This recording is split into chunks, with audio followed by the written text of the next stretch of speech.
sangrado uterino normal puede ser agudo o puede ser crónico.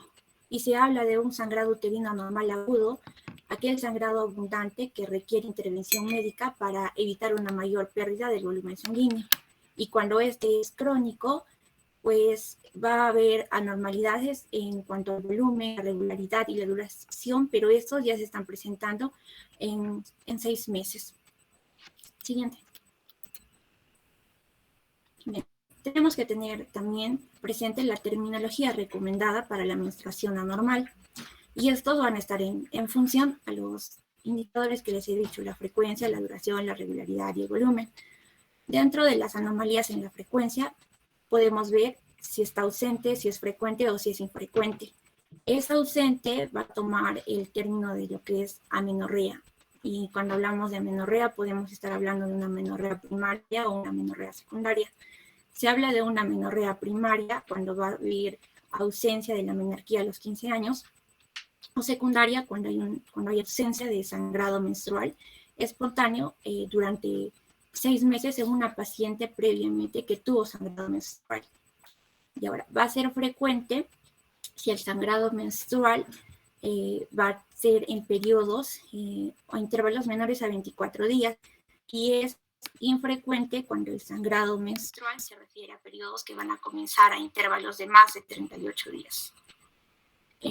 También vamos a tener otro término que va a ser el sangrado irregular, que va a ser la variación del ciclo más corto al más largo, mayor o igual a 10 días.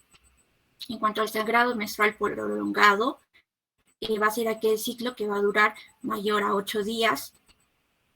Y en anomalías del volumen puede ser ligero o puede ser copioso. Ligero cuando va a ser menor a 5 mililitros y copioso cuando va a ser mayor a 80 mililitros. Siguiente. Bien. Hay otros términos que hacen mención en el libro de Williams, que es el sangrado menstrual, el sangrado intermenstrual, que se define como el sangrado que ocurre entre menstruaciones bastante normales.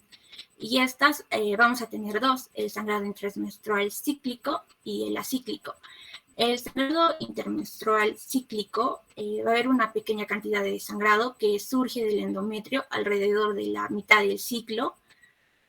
Esto va a ocurrir en aproximadamente el 9% de todas las mujeres en edad reproductiva y va a estar asociado con la caída de la mitad del ciclo en los niveles de estradiol. El sangrado intermenstrual acíclico es aquel sangrado generalmente que debe estar asociado con lesiones no malignas, como cervicitis, endometritis, y con menos frecuencia van a estar relacionadas con procesos patológicos, como puede ser el cáncer de cuello uterino o de endometrio. El sangrado intraterapéutico y el sangrado no programado son términos que se van a estar asociados con la administración de hormonas. Y el sangrado por supresión se produce por declinación súbita de las concentraciones de progesterona. Si hablamos de sangrado menstrual abundante, describe menstruaciones con flujo excesivo y objetivamente va a ser aquella menstruación que va a ser mayor a 80 mililitros de pérdida de sangre. La bibliografía también hace mención que hay términos que deben abandonarse porque son confusos o están mal definidos. Dentro de estos términos incluye lo que va a ser la menorragia, la metrorragia, la polimenorrea, la hipermenorrea, la oligomenorrea y el sangrado uterino disfuncional. Siguiente. Bien, hablando un poquito más de lo que va a ser el sangrado menstrual abundante, para su evaluación puede tomar como base única lo que va a ser la descripción por parte de la paciente, o también si queremos tomarlo de forma más objetiva, hay métodos, ¿no? Se describió una técnica para extraer lo que va a ser la hemoglobina a partir de toallas sanitarias con el uso de hidróxido de sodio. La hemoglobina se convierte en hematina y esta recién se va a medir por un método que es la espectrofotometría. Otra herramienta que se utiliza para estimar la pérdida de sangre menstrual va a ser la evaluación del hematocrito y la hemoglobina. La concentración de hemoglobina de menos de 12 gramos por decilitro aumenta la posibilidad de identificar el sangrado menstrual abundante. Este método también va a comprender estimar el número y tipo de toallas higiénicas o tampones que las mujeres utilizan durante la menstruación. Está tratado de encontrar una correlación positiva entre el sangrado menstrual abundante y la expulsión de coágulos de más de 1 pulgada de diámetro y los cambios de toalla higiénica que se realizan cada 3 horas. Entonces, se ha establecido el gráfico que estamos viendo en Nike, donde podemos ver la cantidad que se presenta en cada toalla higiénica, y a estas se les ha dado punto. Si es poco, si es moderado o si está por completo, estableciéndose puntuaciones de 1, 5 y 20. Y para los coágulos se asignan, si son pequeños, se asigna de 2 centímetros 1 punto, y si son coágulos grandes se va a asignar 5 puntos. A continuación de esto se cuentan los puntos para cada día, y si el total va a ser mayor a 100 puntos por ciclo menstrual, se va a correlacionar con una pérdida de sangre objetiva mayor a 80 mililitros. Otras opciones que también podemos mencionar aquí puede ser por la medición de copa menstrual, los cuales se coloca en la vagina de modo similar a un diafragma y permite el atrapamiento y recolección de sangre menstrual. Siguiente. Dentro de la prevalencia, el sangrado uterino anormal entre las mujeres en edad reproductiva a nivel internacional se estima entre 3 al 30%, con una incidencia más alta alrededor de la menarquía y la perimenopausia. Muchos estudios se limitan a al sangrado menstrual abundante, pero cuando se considera, cuando se va a considerar a lo que va a ser el sangrado intermenstrual e irregular, la prevalencia aumenta al 35% o más. Siguiente. Hablando de la fisiopatología, hay que decir que el endometrio es la fuente de casi todo el sangrado anormal del tracto reproductivo.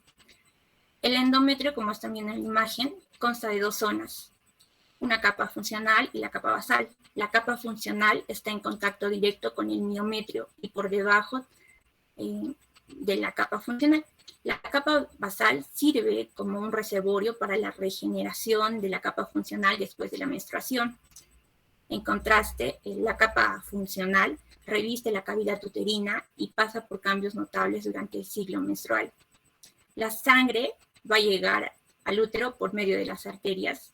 En la primera imagen estamos viendo a la arteria uterina, y esta arteria uterina va a dar lugar a la arteria arqueada, a las arterias arqueadas, y esta va a irrigar al miometrio. A partir de esta se va a ramificar en las arterias radiales, que se extienden hacia el endometrio.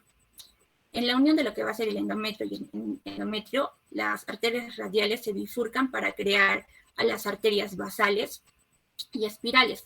Las arterias basales irrigan la capa basal del endometrio y van a ser relativamente insensibles a los cambios hormonales. Y las arterias espirales van a irrigar a la capa funcional. Es importante mencionar que la progesterona va a desempeñar un papel crucial en la menstruación.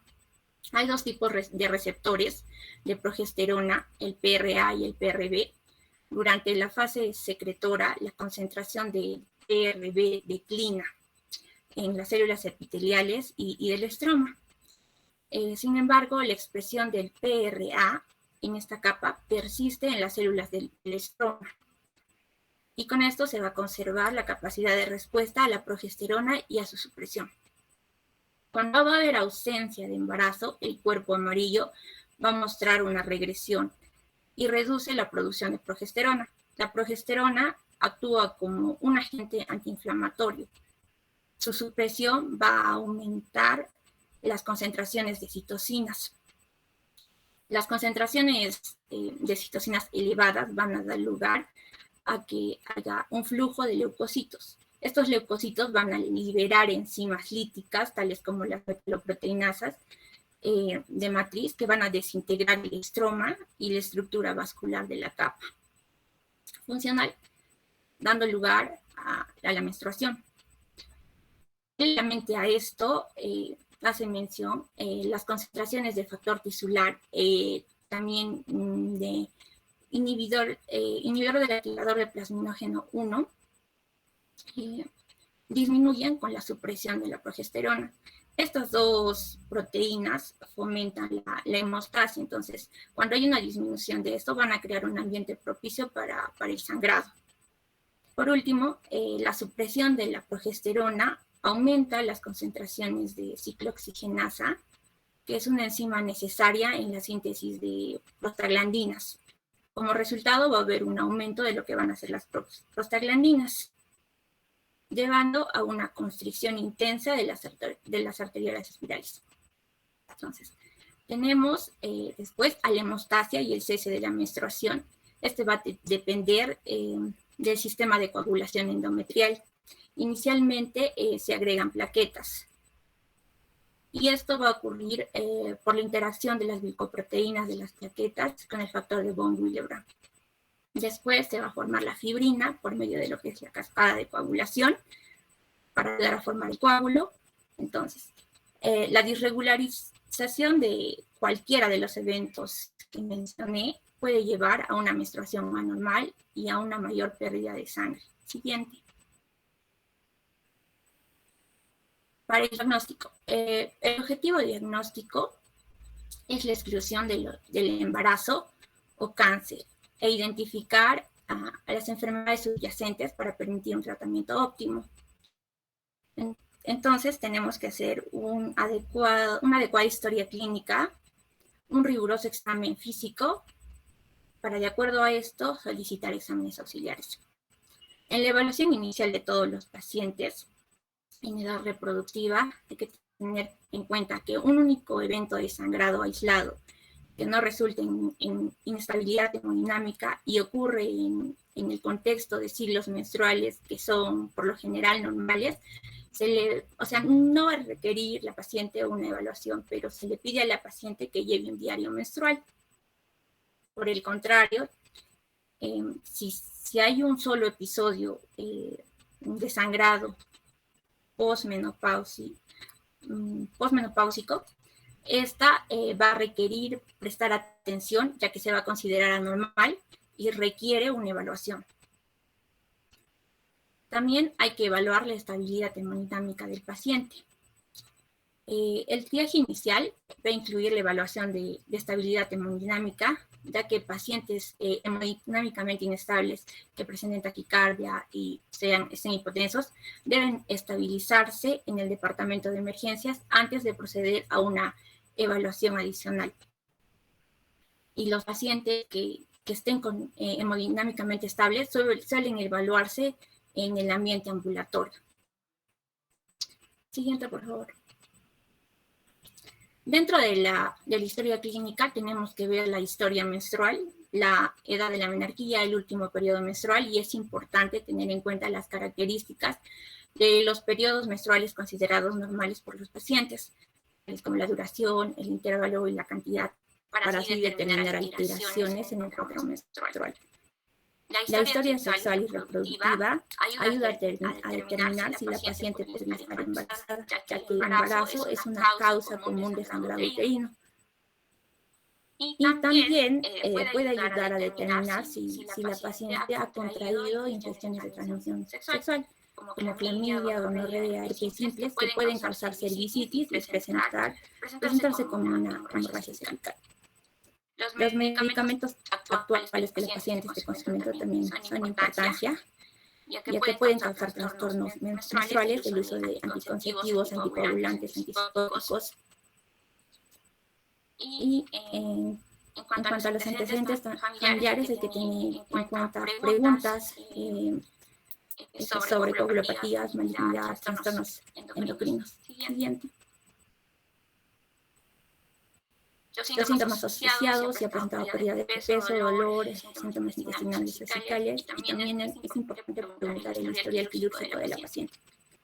En el examen físico Se recomienda hacer un examen físico completo, con palpación abdominal, examen digital y con espectro del cuello uterino. El objetivo del examen físico es buscar signos de enfermedad sistémica como fiebre, equimosis, agrandamiento de la glándula tiroides. Siguiente.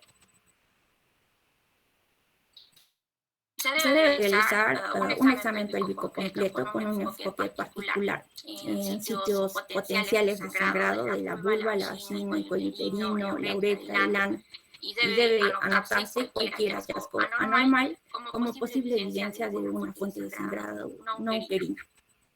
Si la paciente está teniendo sangrado uterino actual, se debe anotar la presencia, el volumen del sangrado del orificio cervical y si hay la presencia de coágulos de sangre. Hay que ver también el tamaño y el contorno del útero. Un útero agrandado puede verse un embarazo o a la presencia de leioniomas, o también si puede presentar una mayoría uterina. Debe tenerse en cuenta la movilidad limitada del útero, si está presente. Esto puede sugerir la presencia de adherencias pélvicas o si hay también la presencia de masas pélvicas. Siguiente. Continuando con la exposición, ahora vamos a ver la evaluación del laboratorio. Entonces, ¿cuáles son los exámenes en los cuales nosotros nos debemos apoyar? Primero, la determinación de la hemoglobina y del hematocrito. Esto es para saber cuál es la repercusión que puede estar teniendo a nivel general. La determinación de la ferritina, de hierro total y la saturación de hierro también nos va a ser de mucha ayuda. En los trastornos de coagulación, los niveles de protombina, trombina, fibrinógeno o aquellos pacientes que tengan alto riesgo de coagulopatía, como por ejemplo von Willebrand, el factor de ristocetina y una serie de otros trastornos según corresponda, ¿no?, al tipo de coagulopatía en la cual estamos pensando. Y otras investigaciones de laboratorio también según corresponde el historial. Por ejemplo, se debe realizar una evaluación de la prolactina, de la TSH, la función tiroidea y en mujeres con trastornos ovulatorios. Y digamos que la historia clínica es la que nos va a orientar hacia nuestro artesanal de laboratorio. Siguiente, por favor. 3 clics, por favor. Ya, dentro de la evaluación del laboratorio vamos a ver también las pruebas de gonadotropina coriónica humana. Por ejemplo, el aborto espontáneo, los embarazos ectópicos y la enfermedad trofoblástica gestacional pueden presentarse con sangrado uterino normal y pueden causar hemorragia que va a poner en peligro a la vida de la mujer. Y las complicaciones del embarazo se van a excluir de esta rápidamente con la determinación de la concentración de gonadotropina coriónica humana, ya sea esta en la orina o en el suero. Esta prueba por lo general se obtiene en todas las mujeres en edad fértil que éstas tengan o presenten un útero. Siguiente, por favor. La evaluación del útero. Bueno, en el útero, al evaluar vamos a tener en cuenta estos componentes. Uno es la evaluación del endometrio para la presencia de hiperplasia o malignidad.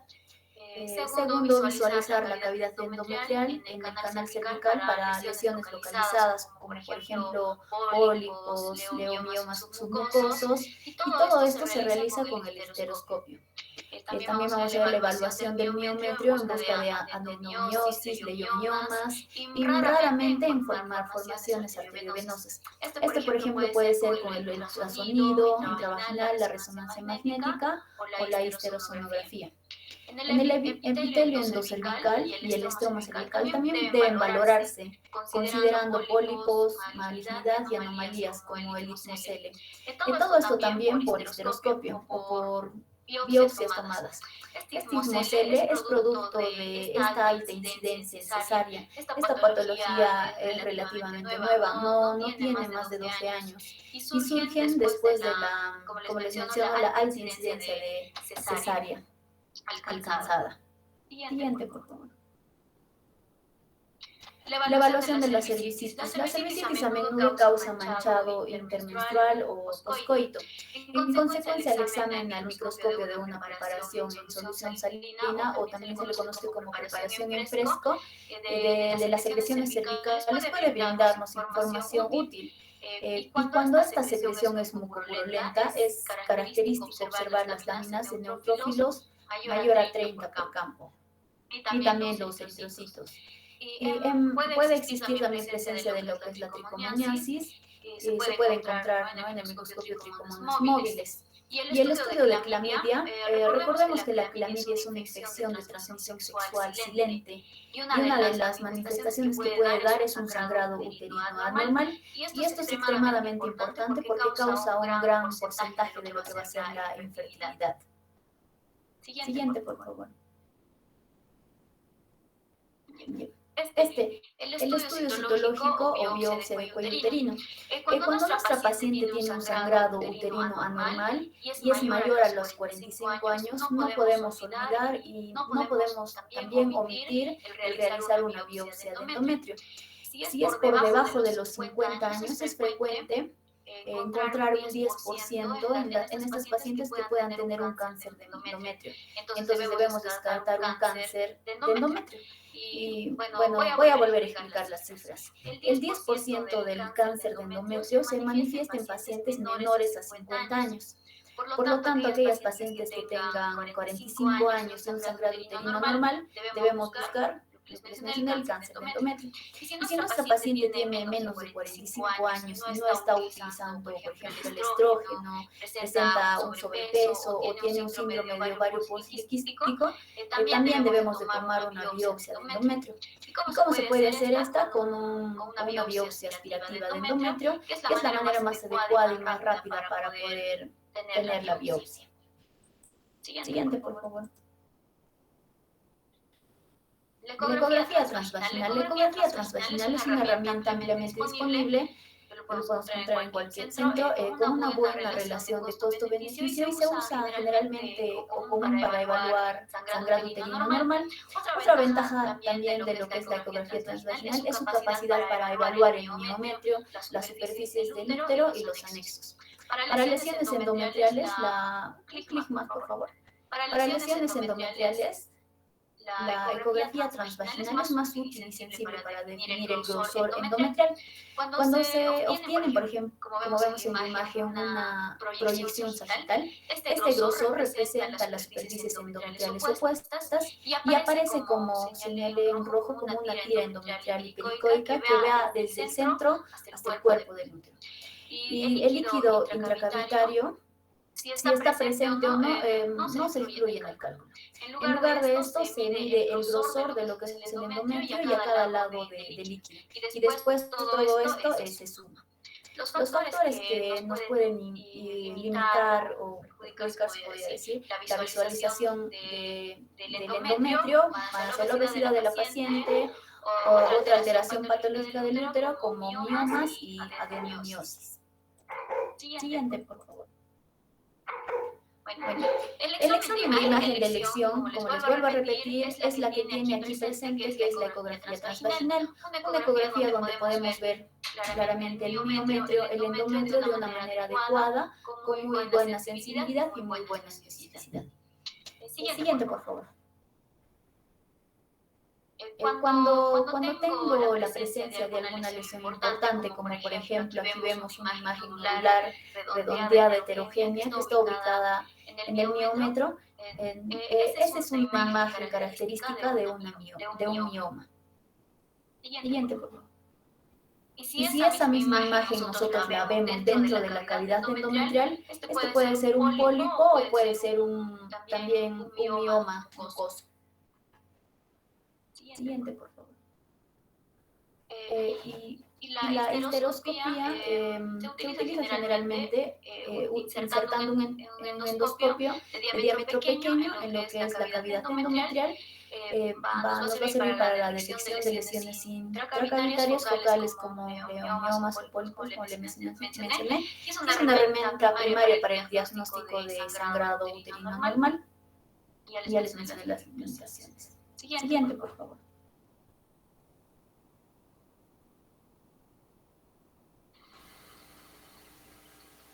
Bueno, Carlos, para complementar, vamos a hablar un poco de la clasificación. Hemos tomado en este caso un artículo de la propia FIGO, que es el interruptor en este tipo de casos, que muestra dos tipos de sistemas que se usan actualmente de la FIGO, que tienen sistemas de clasificación desde el 2011, que es la FIGO Alcoin, pero se reúnen constantemente varias veces al año grupos de expertos para determinar ciertos factores que mejoren ya sea el estudio, la investigación o incluso el manejo de los pacientes, de las pacientes, perdón, con hemorragia uterina normal. Lo primero que tenemos aquí es el sistema FIGO AUT1, que es obviamente las siglas de hemorragia uterina normal en inglés. Lo primero que nos dan es la nomenclatura. Mi compañera al inicio ya explicó bastante esta parte, entonces solamente lo vamos a poner como la clasificación que nos da la FIGO.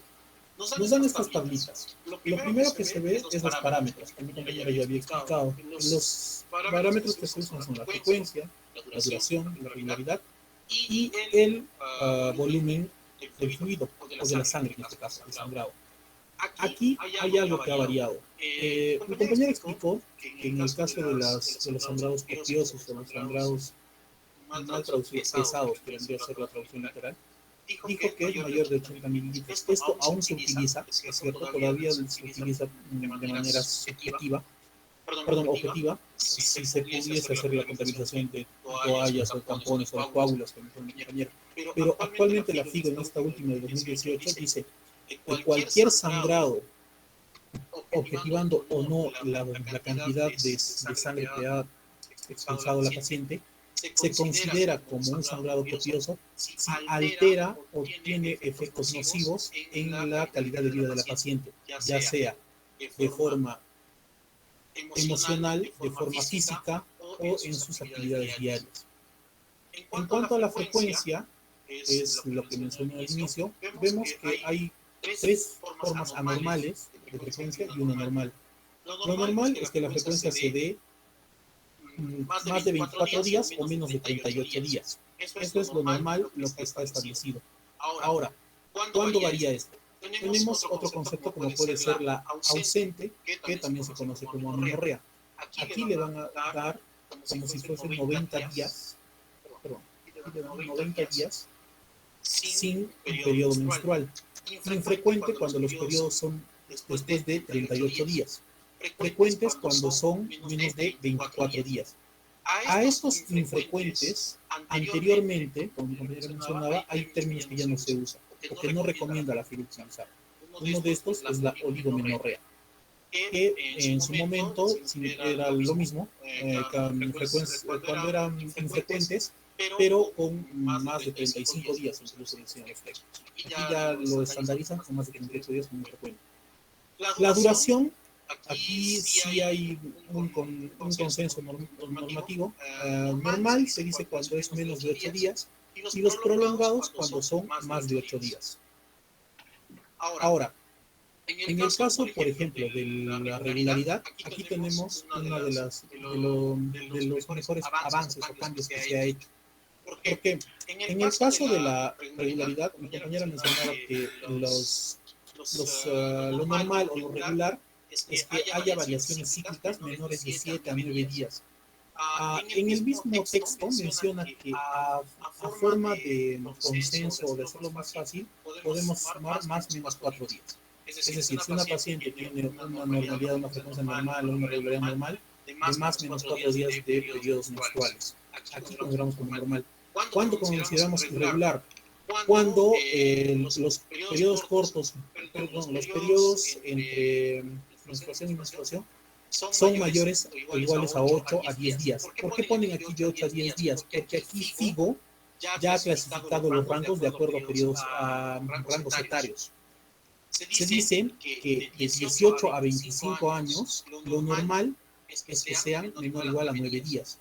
De 26 a 41, menor o igual a 7 días. Y de 42 a 45 años, menor o igual a 9 días. Entonces, lo que hace FIGO es tener este rango. Maneja este rango, entre 8 y 10 días.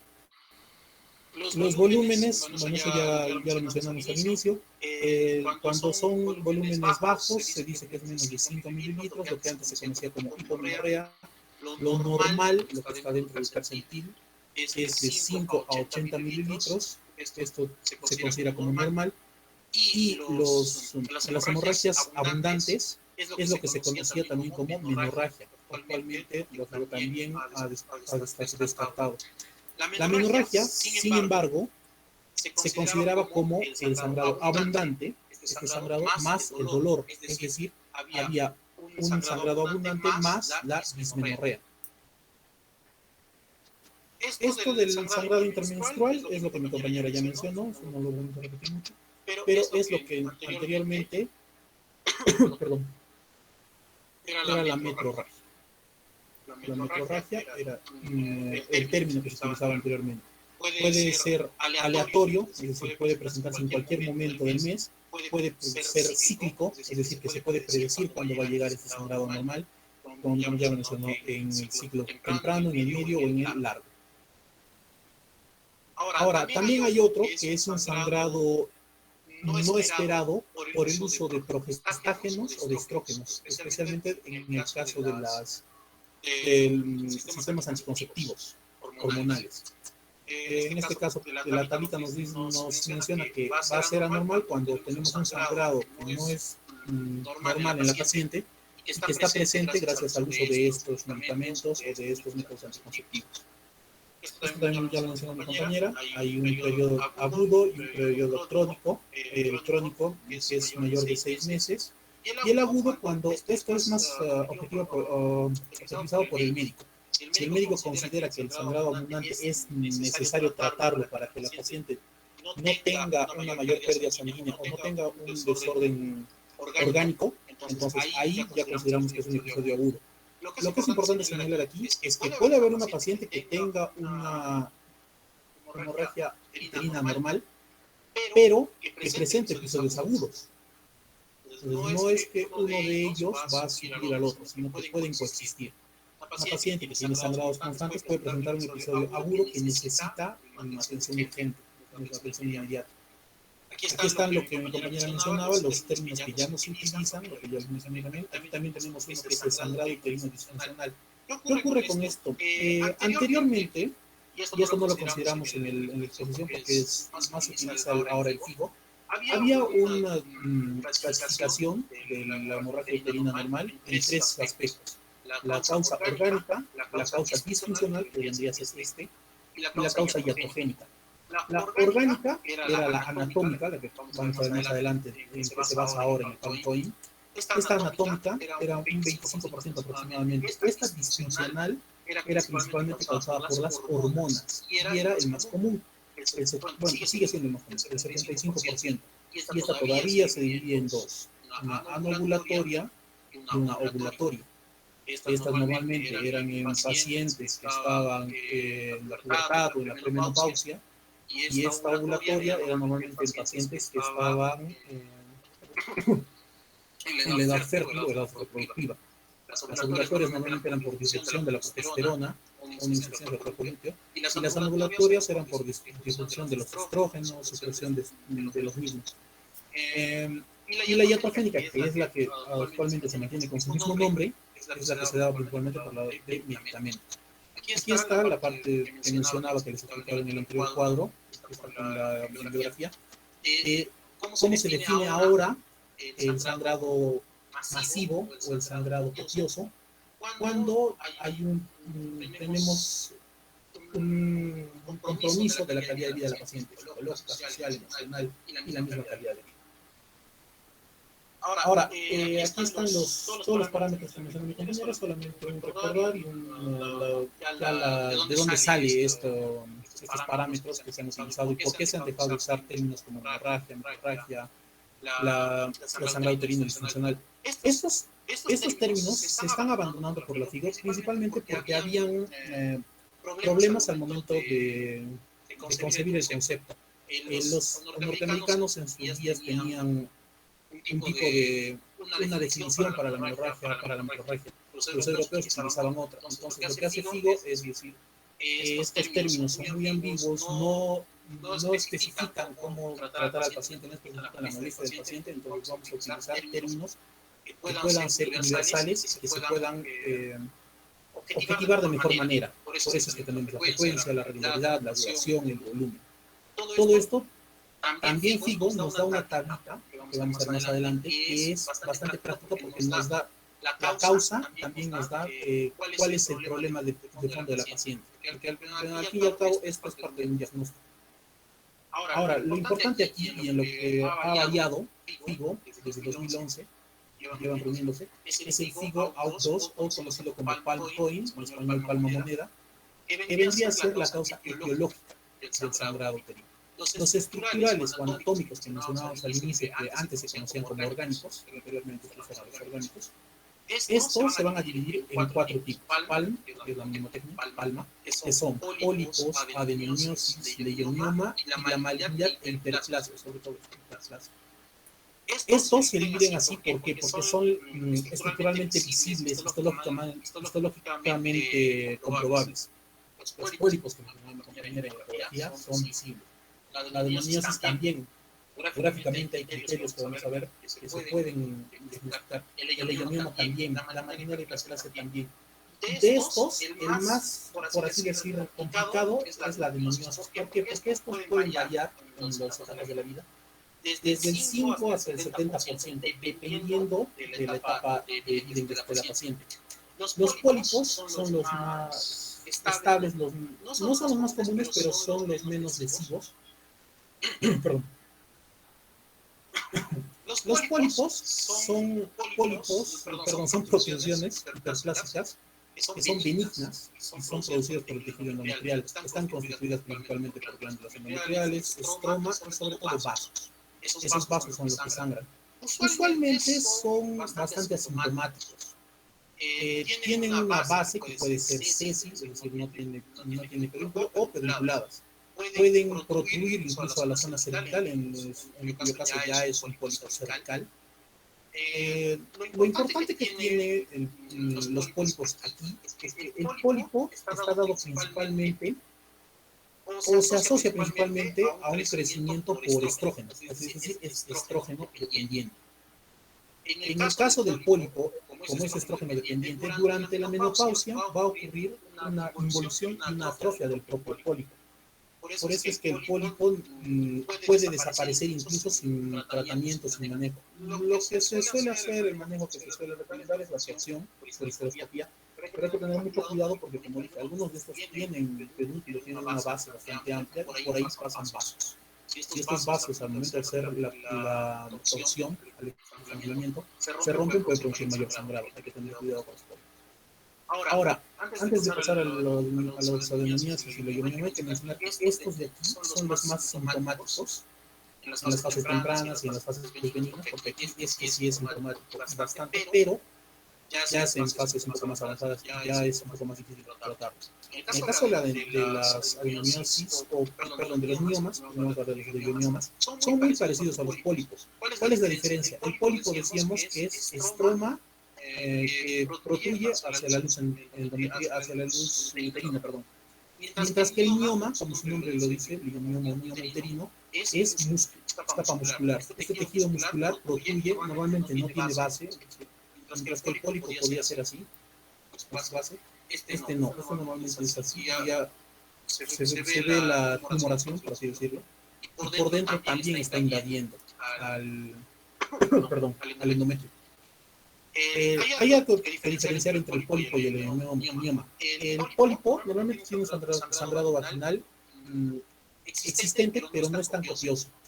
El mioma suele tener un sangrado vaginal mucho más copioso, porque al ser tejido muscular y al desarrollarse, normalmente viene una arteria, una neovasculogénesis, que es más gruesa, o sea, no es mayor. En los pólipos normalmente hay varias redes, pero son vasitos delgaditos, son pequeñitos. En cambio aquí son vasos grandes, y estos comienzan a sangrar y producen mayor sangrado. Por ende, también, al ser muscular, tiene mayor dolor. El dolor del leiomioma puede ser moderado e incluso puede ser muy alto. Mientras que el de los pólipos pueden ser asintomáticos o presentar más o menos dolor.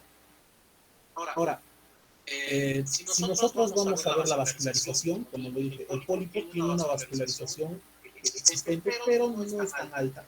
Mientras que el mioma tiene una vascularización muy alta. Es decir, ¿cómo vamos a ver al mioma? En Doppler. Si vemos a la paciente en un Doppler positivo, es muy probable que sea un mioma, no un pólipo. Ahora, perdón, como mencioné, la menopausia es un periodo en el que es más probable que tengamos malignidad o tengamos incluso las adenomiosis, pero los leiomiomas y los pólipos es un poco menos probable. Ahora, vamos a la parte de la adenomiosis. La adenomiosis normalmente es una proliferación del endometrio a la pared muscular del cuerpo, es decir, es una endometriosis. Y esta, por ser endometriosis, produce demasiado dolor. Y es un dolor al momento de la menstruación, durante los periodos menstruales. Normalmente, el cuadro clínico de estas adenomiosis depende mucho de la fecundación. Puede ser sangrados abundantes, prolongados, la amenorragia. Pero también produce algo importante: el útero se aumenta de tamaño, hay un aumento del tamaño uterino. Lo cual también ocurre en los miomas. En los miomas también hay un aumento del tamaño uterino. En estos dos vamos a ver aumentos de tamaño uterino. En la adenomiosis normalmente va a ser un útero globoso, grande, aumenta el espesor. En la fotografía se ve bien esto. Hay formas de adenomiosis también. Hay unas que son focales, localizadas, que son pequeños poquitos con nódulos.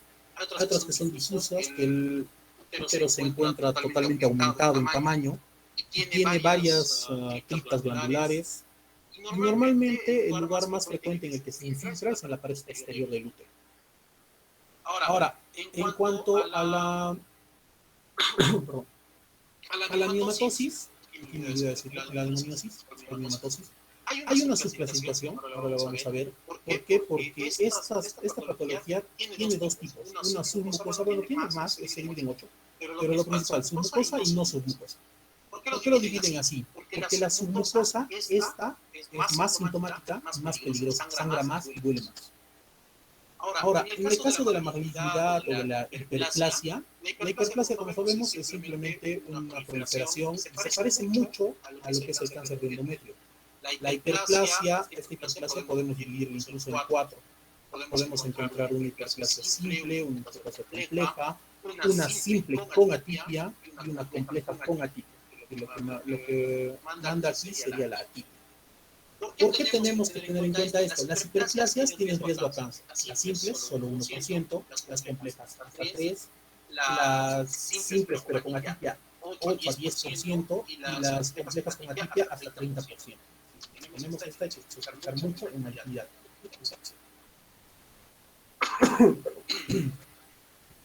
Ahora, también hay unas clasificaciones de la OMS, pero ya no nos metimos mucho en esto porque el tema no era tanto de la parte clásica. Lo importante es saber que estos pueden llegar a la malignidad por eso es que en los estructurales se denomina polipos, adenomiosis, leucemia y la hiperplasia. Ahora, las no estructurales son las que no podemos objetivar de ninguna manera visualmente, ni por anatomía patológica, ni por examen físico, no se puede. ¿Por qué? Porque son trastornos sistémicos o son trastornos directos del órgano. Por ejemplo, la coagulopatía. Los trastornos de la hemostasia pueden causar el sangrado uterino normal. Mis dos compañeras mencionaron mucho el factor de von Willebrand. Esta es la causa más frecuente de los problemas de coagulopatía en hemorragia uterina normal. Es el primero en adolescentes. Si hay un adolescente con un sangrado, hay que sospechar, hay que buscar el von Willebrand. Ahora, las causas, para nosotros darnos cuenta de la coagulopatía o sospecharla, también tenemos que hacer uso de nuestra historia clínica. Tenemos que ver si tiene sangrado menstrual abundante desde la menarquía, si hay hemorragia postparto, si tiene sangrado, si ha tenido pacientes clínicos que ha sangrado mucho, si ha tenido sangrados relacionados con problemas dentales, una simple situación produce mucho sangrado, si hay equimosis, epistaxis, sangrados de encías o antecedentes familiares también podemos encontrar. Entonces aquí lo que nos guía es nuestra historia clínica, luego obviamente nuestro laboratorio. Trastornos ovulatorios, esto es lo que se conocía anteriormente como la hemorragia uterina disfuncional, la ovulatoria, la anovulatoria. Estos trastornos son disfunciones principalmente, como nombre indica, a nivel ovulatorio. ¿Por qué? Porque pueden contribuir, especialmente los ovulatorios, al sangrado. Los anovulatorios van hacia los dos lados. Pueden producir oligomenorreas o pueden producir sangrado uterino normal. Tienen las dos caras de la moneda. Aunque la mayor parte de estos trastornos son idiopáticos o no tienen una razón específica, podemos sospecharlos en casos, por ejemplo, de síndrome poliquístico, hipotiroidismo, hiperprolactinemia, el propio estrés. En estos casos podemos encontrar estas disfunciones ovulatorias. La parte endometrial es cuando el sangrado proviene en un contexto de menstruaciones predecibles, cíclicas, la parte de cíclico en cíclico. Normalmente se sugieren en ovulaciones normales, es decir, descarta un poco la parte de la disfunción ovulatoria. ¿Por qué? Porque esto es un trastorno, como su nombre indica, primario del endometrio. Puede haber alteración primaria de los mecanismos hemostásicos endometriales. Puede ser que haya una deficiencia local de vasoconstrictores tipo endotequinas, prostaglandinas. Puede haber aumento de sustancias vasodilatadoras. También puede haber, en el caso del sangrado intermenstrual, que mencionamos que era fuera del ciclo, puede ser por inflamación, por infección, por anomalías de la propia vasculogénesis. En conclusión, en este caso del endometrial es exclusión, es más de exclusión. El iatrogénico, que es el que se ha mantenido tanto en la nomenclatura antigua antes de 2011 como de la Palcoin. El iatrogénico, vamos a ver que puede ser por intervenciones médicas o dispositivos. Ejemplo, el DIU, que puede ser un dispositivo intrauterino liberador de levonorgestrel, terapias con esteroideos, terapias con anticoagulantes también puede ser, no todo es hormonal, puede ser anticoagulante también en este caso. Hay otros que son los no clasificados de otra manera, que son los que no entran en los demás. Anteriormente se les conocía como no específicos o no clasificados, pero mejor decir no clasificados de las otras maneras, es decir, no estructurales, no estructurales. Aquí podemos ver las malformaciones arteriovenosas, que es una causa poco común, pero que hay que sospechar también a algunos pacientes. La hipertrofia endometrial, los trastornos que se pueden encontrar por biología molecular, trastornos menos comunes, pero que nos llevan a lo mismo. Ahora aquí tenemos una imagen, más o menos para darnos una idea del Palcoin. Tenemos los estructurales, nuestra palma, nuestro pólipo, como mencioné, el espacio pedículo, tiene sus vasitos y los ríos. Aquí tenemos la adenomiosis, que vendría a ser el tejido endometrial que está proliferando dentro de la capa endometrial. Tenemos nuestra malignidad, el tumor, es una hiperplasia también. Nuestro leionioma también está aquí en la parte endometrial. Tenemos nuestro palmo, pólipo, malignidad, adenomiosis y leionioma. Ahora, los que no son estructurales, la coagulopatía, como Willebrand, disfunción anovulatoria, ovulatoria, los iatrogénicos, por ejemplo, los endometriales, y los no especificados. Y tenemos a otra, por ejemplo, aquí que no especificamos, que sería interesante, las cicatrices de cesárea, o las cicatrices de alguna otra cirugía previa de mioma, por ejemplo. Aquí tenemos lo que mencioné acerca del leionioma. El leionioma se clasifica, bueno, ya Fico lo clasifica, en submucoso y otro. El submucoso, este es el peligroso. El submucoso normalmente se clasifica en estas tres categorías. Cuando es un pedunculado intracavitario, es decir, vemos aquí, en el pedículo, está totalmente dentro de la cavidad uterina, no toca a la parte endometrial o intramural. Ahora, el 1 cuando está hacia la luz, pero también tiene menos del 50%, un 10% más o menos, intramural. El tipo 2, cuando hay 50% más, dentro del 50% o más está, perdón, dentro del muro o dentro del endometrio, y el resto está hacia la luz. Ahora, los demás, por ejemplo, el 3, 4, 5, todos estos son no submucosos. El 4, por ejemplo, el intramural, este es el más común. Aquí, es completamente dentro del endometrio. Perdón. Si vemos aquí el leionioma, incluso lo clasifican, aquí lo grafican justamente porque es el más común, totalmente dentro del endometrio. Ahora, ¿por qué hacen esto? Porque si nosotros vemos estos submucosos, al ser más agresivos, al tener más sangrado y más dolor, son más incapacitantes para la paciente y también son más peligrosos para la paciente. Pueden causar anemias severas, pueden causar incluso algún fallo de órgano. Entonces, en estos pacientes hay que tener mucho cuidado con el tipo que es, o esa subclasificación del ileomioma. Lo más importante es los tres. Y saber que el intramural es el más común. Después tenemos el cíntico, que es el subseroso, que puede dividirse en intramural y en intramural menos del 50% y más del 50%, lo mismo que los submucosos. El subseroso pediculado y los otros, por ejemplo, los cervicales. Anteriormente a estos leiomiomas se les conocía como intramural, subseroso y submucoso. Esa era la clasificación antigua, pero actualmente se prefiere esto. Para cuando hay un híbrido, por ejemplo, cuando hay contacto tanto del endometrio como de la serosa, por ejemplo, tenemos un contacto con la serosa, tenemos contacto con el endometrio y está dentro del endometrio. Ahora, tenemos otros que son los criterios diagnósticos que les mencioné anteriormente, que era para...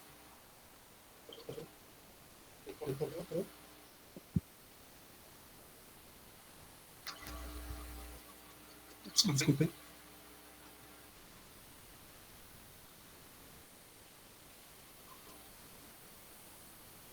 Disculpe, pero se hace un problema con mi micro. Listo. Aquí tenemos algunos criterios, vamos a mencionarlos, no va a ser tan específico. Vemos que en la figura A tenemos que hay un engrosamiento miometrial asimétrico. Vemos que aquí el miometrio está mucho más engrosado que aquí, ese es un criterio. También tenemos en la B, tenemos islas hiperecogénicas, perdón, quistes, en este caso serían los quistes, estos son los quistes, tenemos pequeños quistecitos miometriales, islas hiperecogénicas en la C, que son los blancitos que se ven en la imagen, la D, que son líneas sombreados, en forma de abanico. En la E vemos que hay unos brotes, unas como líneas, raspadas en verde, que son superendometriales y son ecogénicos. En el caso de la F, por ejemplo, tenemos vascularización transversal, en la G tenemos zonas irregulares. Y en la H tenemos, por ejemplo, la identificación de zonas de unión que normalmente se dan por ultrasonografía tridimensional. Todo esto se puede hacer ecográficamente. Tenemos una idea de la adenomiosis, ya tenemos cómo se hace, ya tenemos cómo se diagnostica por ecografía de adenomiosis, tenemos ya cómo se estudian los pólipos, cómo se diferencian también de los miomas. Tenemos una idea un poco más clara. Igualmente en el palmo. Ahora, la notación ha ido cambiando. La FIGO 2011 notificaba o daba la idea de que nosotros teníamos que hacer toda esta clasificación. AUP, hemorragia uterina anormal, PALM, si había pólipo, 0 en este caso, no tiene pólipo, no tiene... Perdón, doctor. No tiene adenomiosis, tiene leiomioma, el uno marcaba que tenía leiomioma, y aquí todavía nos da la subclasificación submucosa. Tenemos aquí la malignidad de hiperplasia no tiene, Cohen también nos daba ovulatorio no tiene, ovulatorio no tiene, iatrogénico, perdón, ovulatorio sí tenía, iatrogénico no tenía. Entonces, todo esto era muy engorroso de hacer. Lo que hizo FIGO en 2011 fue decir, en lugar de hacer todo esto, solo lo clasificamos como hemorragia uterina anormal, el guión, solo lo que presenta, ya no lo que no, porque todo esto se va. Solo tenemos el leiomioma submucoso, y aquí tenemos el ovulatorio. Listo, tenemos nuestra causa estructural y nuestra no estructural de la paciente. Este vendría a ser el diagnóstico. Ahora, en 2018, FIGO hace esta matriz. Esta matriz sirve mucho para lo que es diagnóstico y tener una nomenclatura base. Esta matriz ayuda mucho en lo que es diagnóstico, en la parte clínica y la parte investigativa. Para investigación, esto es muy práctico. ¿Por qué? Tenemos el PAL, tenemos el COIN, tenemos sí, yes o no. Y aquí tenemos uno que es o que no se ha diferenciado bien, porque es esta fotografía, o tal vez que no se ve, o no se ha realizado. Entonces, aquí tenemos un ejemplito. Tenemos, ¿se ha visto pólipos? No se ha visto pólipos, marcamos. ¿Se ha visto adenomiosis? No se ha visto adenomiosis. ¿Se ha visto leiomioma? Sí se ha visto leiomioma. Vamos.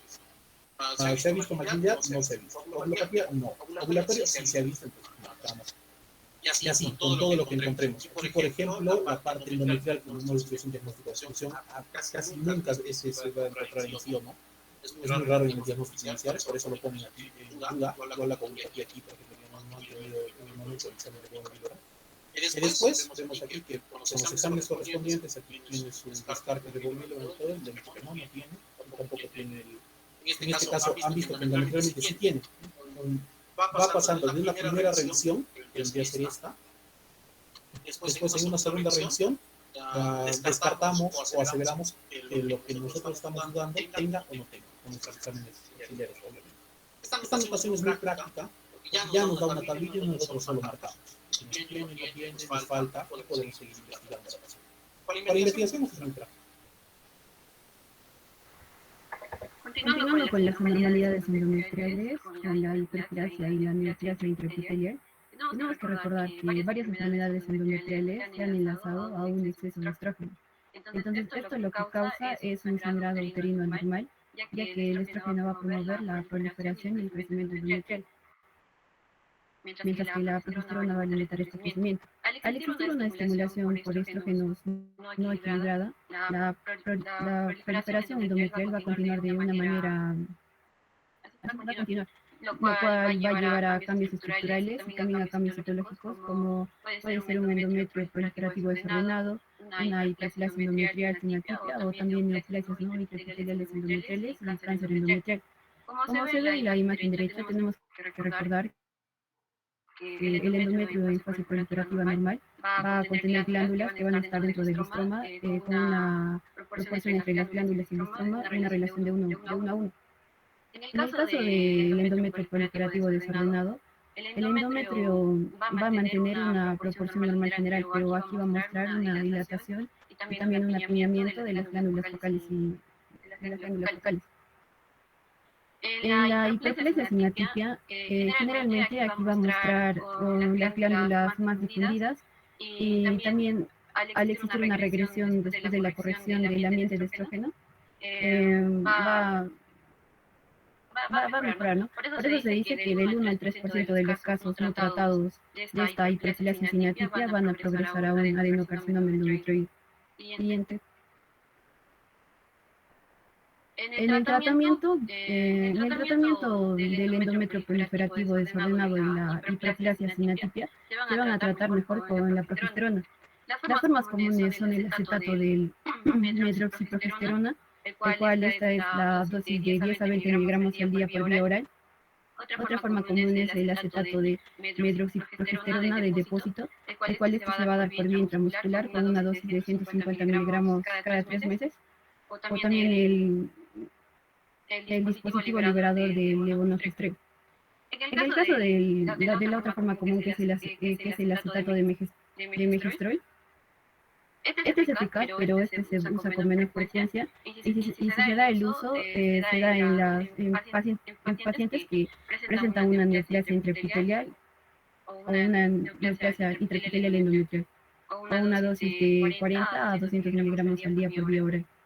Siguiente, por favor. Continuando con otra anormalidad endometrial que es la metaplasia. Aquí los tejidos derivados de los conductos de Müller van a tener la capacidad de transformación hacia varios tipos epiteliales. Esta transformación se va a denominar metaplasia. La metaplasia endometrial va a comprender glándulas de estructura normal y también de estructura simple, y que por lo general va a reflejar un proceso reactivo benigno o también puede ser impulsado por hormonas que se van a dar dentro del endometrio. También se menciona que estas pueden surgir en asociación con neoplasias intraepiteliales endometriales y también con asociación con un endocarcinoma endometrial. Y de este modo, los cambios reactivos endometriales lo que van a comprender son formas en las cuales el endometrio se va a asociar con desequilibrios hormonales o también eventos incitantes, como puede ser una infección, desintegración del estroma, embarazos o también el uso de una instrumentación. Y estos cambios reactivos rara vez se van a enlazar con enfermedades malignas. En el caso de la endometritis, la endometritis crónica se enlaza con lo que es el sangrado uterino normal. Y este a menudo está implicada por una infección subyacente.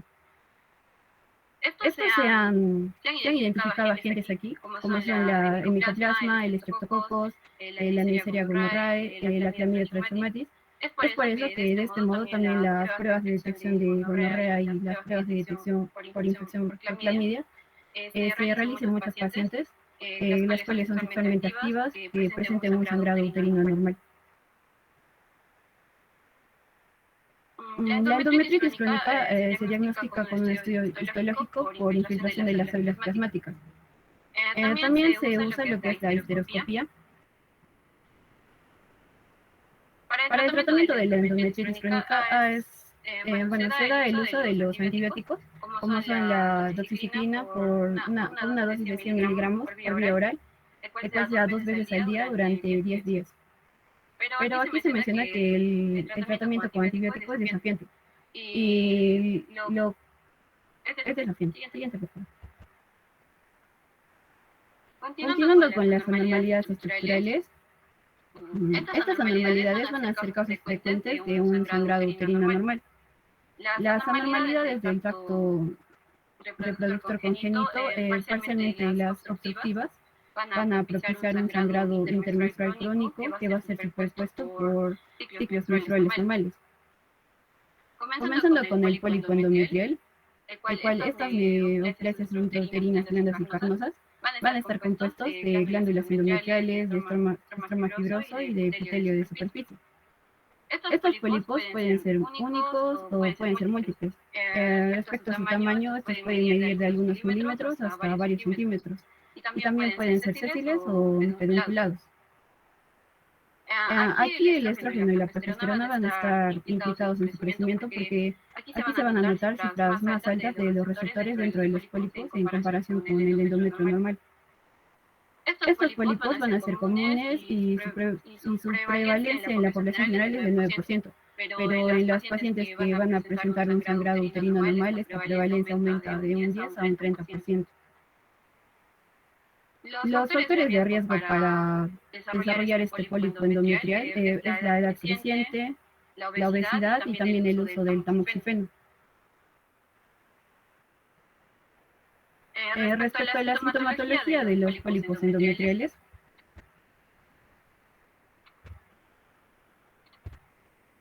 las mujeres con estos pólipos pueden ser asintomáticas y estos pueden ser diagnosticados de manera casual por otras indicaciones. Pero en el caso de que estos pólipos sean sintomáticos, estos se van a asociar con un sangrado menstrual abundante, un sangrado intermenstrual y también un sangrado prolongado. Las principales herramientas diagnósticas aquí es la ecografía transvaginal con Doppler, y aquí lo característico aquí es que la ecografía va a identificar el vaso alimenticio único que va a ser característico de este pólipo. Otro método diagnóstico es la ecografía con infusión de solución salina y la histeroscopía. En el caso de la ecografía con infusión de solución salina, aquí los pólipos van a aparecer como masas intracavitarias, uniformes y ecogénicas. Como se ve en la imagen A, esta es una imagen sagital de un útero con el uso de una ecografía transvaginal con Doppler, en el cual la flecha amarilla lo que apunta es a un pólipo, el cual este es hipoecoico y en comparación, ¿no?, con el endometrio adyacente. En la imagen B es el estudio histeroscópico de este pólipo, y en la imagen C se ve la cavidad endometrial después de la resección del pólipo. Para el manejo de los pólipos endometriales, este está principalmente dirigido hacia los síntomas y también hacia el riesgo de que este se desarrolle o que se transforme, ¿no?, en algo maligno. Porque casi la mayoría de los pólipos son benignos, solo alrededor del 5% se da una transformación premaligna a maligna. Los riesgos más consistentes para que exista esta transformación es el estado posmenopáusico, una edad mayor a 60 años, un sangrado anormal, el uso de tamoxifeno, diabetes y obesidad, ¿no?, el cual estos van a conferir un riesgo alto para esta transformación. Es por eso que el manejo de los pólipos endometriales se hace a través de una polipectomía histeroscópica operatoria, que es eficaz, ¿no?, para las mujeres sintomáticas o para las mujeres que presenten factores de riesgo altos para una transformación maligna. Y en el caso de las mujeres asintomáticas con pólipos pequeños, aquí se puede dar dos tipos, dos manejos, ¿no? Uno conservador y el otro quirúrgico. En el caso de que los pólipos sean menores a 10 milímetros, puede existir un desprendimiento espontáneo, pero si se elige el manejo conservador, se debe vigilar, ¿no?, a la paciente. Siguiente. Este es una ecografía vaginal, ¿no?, con Doppler, que es el pólipo. Siguiente, por favor. Y esta es una imagen de un pólipo, ¿no?, a través de una histeroscopía. Siguiente, por favor. Continuando con el pólipo endocervical. Estos van a representar sobrecrecimientos del estroma endocervical benigno que van a estar cubiertos por un epitelio cilíndrico mucinoso. Por lo general van a aparecer como masas alargadas, masas lisas, de color rojo, únicas, que se van a extender desde el canal endocervical. El tamaño de los pólipos van a variar desde milímetros hasta centímetros, los cuales pueden ser 2 o 3. Y estas neoplasias se encuentran con mayor frecuencia en multíparas, pero también se ha encontrado en mujeres prepúberes, pero esto es raro. Los pólipos endocervicales por lo general son asintomáticos, pero estos pueden causar un sangrado intermenstrual, un sangrado postcoito y también secreción vaginal sintomática. Muchos pólipos se van a identificar mediante una inspección durante el examen de la pelvis, pero también se da a través del frotis del Papa Nicolau, ¿no?, que es como ayer el diagnóstico de manera indirecta, ¿no? Siguiente, por favor. Los pólipos endocervicales por lo general van a ser de carácter benigno y menos del 1% se va a dar una transformación premaligna a maligna. Pero aquí el cáncer cervicuterino tenemos que reconocer bien, porque el cáncer cervicuterino se puede presentar como masas polipoides, que estas pueden imitar, ¿no?, a estas lesiones benignas de estos pólipos endocervicales. Por eso el diagnóstico diferencial comprende a los condilomas acuminados, al leiomioma, a las deciduas, al tejido de granulación o al fibroadenoma. Para el manejo del pólipo endocervical, en el caso de que si el tallo es delgado, los pólipos endocervicales se van a extirpar mediante el uso de pinzas de anillo, el cual aquí el pólipo se va a girar repetidas veces, ¿no?, sobre la base del tallo. Y este giro lo que va a hacer es estrangular los vasos y se va a estrechar y el pólipo va a sufrir una abulsión.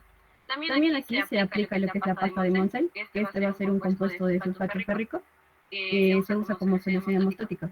Al aplicar esta pasta sobre el muñón, ¿no?, sobre el tallo, para que se dé la resección más fácil y sin la consecuencia del sangrado. En el caso de que el pedúnculo sea grueso, aquí se justifica el manejo con ligadura, ¿no?, y excisión quirúrgica. Y se informa también que las tasas de recurrencia de este pólipo endocervical varían desde un 6 a un 15%. Siguiente. Continuando con la malformación arteriovenosa, el cual estas estructuras van a contener una mezcla de canales arteriales venosos y tipo capilar de calibre pequeño, los cuales van a tener conexiones fistulosas.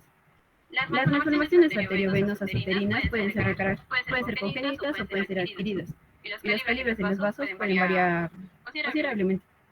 Las malformaciones arteriovenosas adquiridas, por lo general, estas van a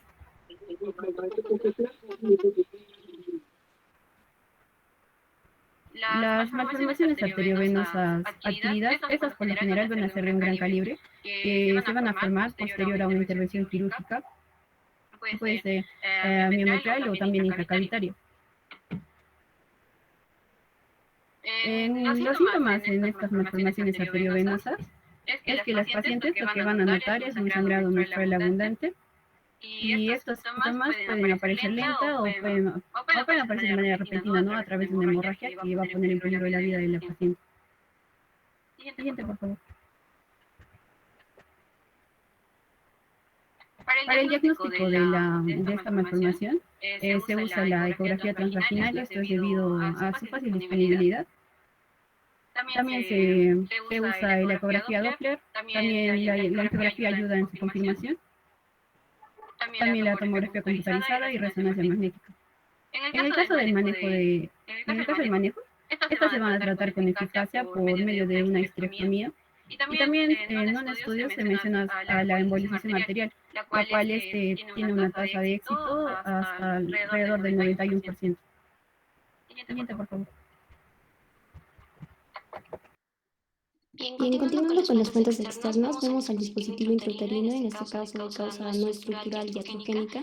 Este dispositivo intrauterino, digo que contiene cobre y paragat, puede causar sangrado menstrual abundante o un sangrado intermenstrual, pero primero se buscan otras causas, como es el embarazo concurrente, las infecciones o un dispositivo mal colocado. Una vez que se excluyan todos estos, se investigan además otras fuentes de sangrado uterino normal. Esto se da con la ecografía transvaginal. Para el tratamiento y la prevención tenemos que se ha demostrado que un periodo de antiinflamatorios no esteroideos tomados durante la menstruación no mejoró en este tipo de pacientes. También hay una evidencia limitada que apoya al ácido tranexámico. Y en el caso del sistema intrauterino del levonorgestrel, se espera así un sangrado leve que vaya a disminuir con el uso continuo y con el tiempo el endometrio se atrofia llevando a una amenorrea inducida por progestina. Siguiente, por favor. Bien, la hormonoterapia vemos que el sangrado intraterapéutico puede ser una causa muy común de la intervención temprana. Se debe por anticonceptivos orales de combinación o métodos anticonceptivos solo con progestina. En el primer caso, este sangrado intermenstrual se da generalmente en etapas tempranas y si el sangrado intermenstrual persiste, por lo general se corrige al cambiarla con una dosis más alta de estrógenos. El segundo son los métodos anticonceptivos solo con la progestina. Este sangrado es durante todo el tiempo, a diferencia del anterior. Si bien mejora con el tiempo, también el sangrado intraterapéutico crónico puede disminuir con un suplemento de estrógeno con la dosis de estradiol de 2 miligramos al día por vía oral. Una alternativa a este es añadir los anticonceptivos orales de combinación durante 1 a 3 ciclos. Siguiente, por favor. Bien, en caso de la hormonoterapia, vemos a la hormonoterapia de reemplazo. En las mujeres posmenopáusicas se tiene que considerar una evaluación adicional debido a que se manifiesta que una alteración patológica uterina viene a ser 4 veces más frecuente en las mujeres posmenopáusicas que están recibiendo más allá de 6 meses de la hormonoterapia de reemplazo. Los moduladores selectivos del receptor de los estrógenos pueden llevar también a un sangrado posmenopáusico. Entre estos tenemos al raloxifeno, ospemifeno y el basedocifeno.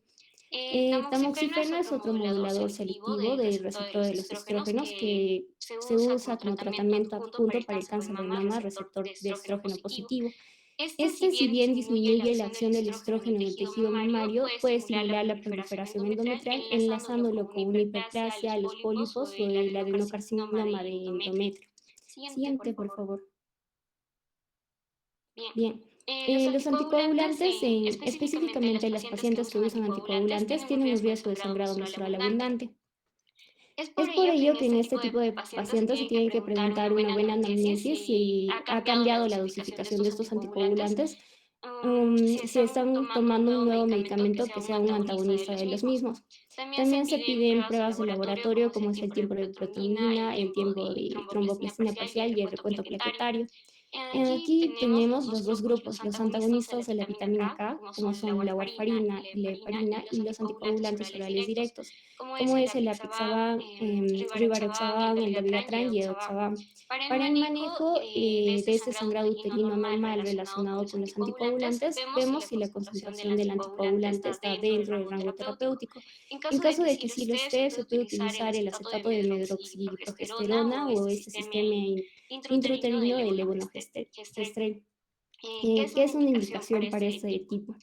El ácido tranexámico en estos casos está contraindicado debido al riesgo de tromboembolia venosa. De modo similar, también se considera que los anticonceptivos orales de combinación tienen más riesgos que beneficios. Sin embargo, algunas sociedades internacionales, como la Sociedad Internacional de Trombosis y Hemostasia, considera que su empleo puede ser idóneo en algunas pacientes previamente seleccionadas. El método quirúrgico también se va a mantener en la ablación endometrial, como vemos en la figura A, o la histerectomía.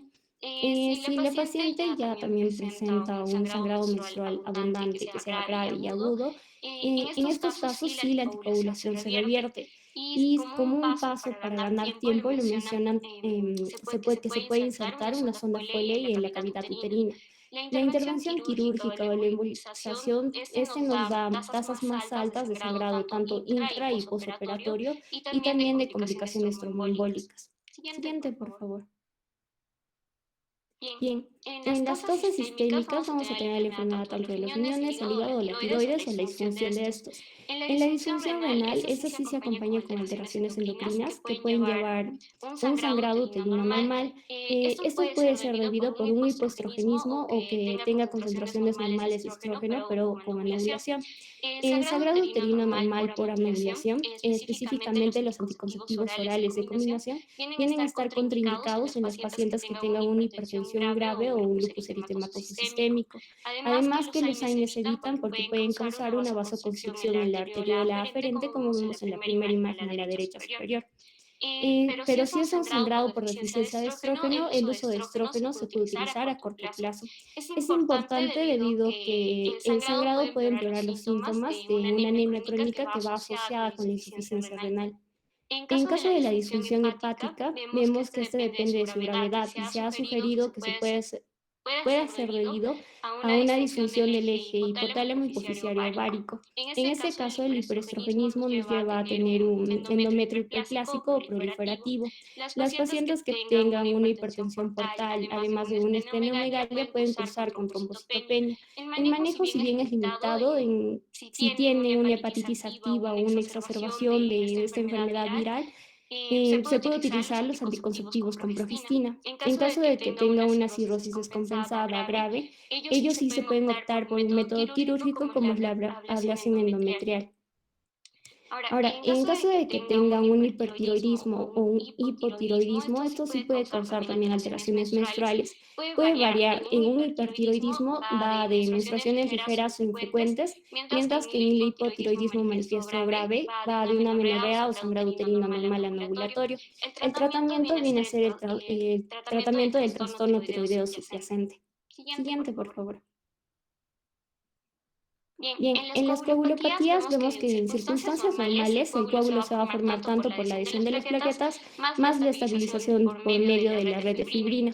Entonces, los efectos de la coagulación que nos dan un sangrado uterino anormal pueden categorizarse en dos: en la disfunción de la adhesión de las plaquetas o en los efectos de la estabilización del tapón plaquetario. En el gráfico vemos el primero de la hemostasia primaria, el cuadro rojo, donde nos va a mostrar esta formación del tapón de las plaquetas. Vemos la adhesión de las plaquetas por medio de las uniones que facilita es el factor de von Willebrand, la activación de las plaquetas y la agregación de las plaquetas y la liberación del tromboxano.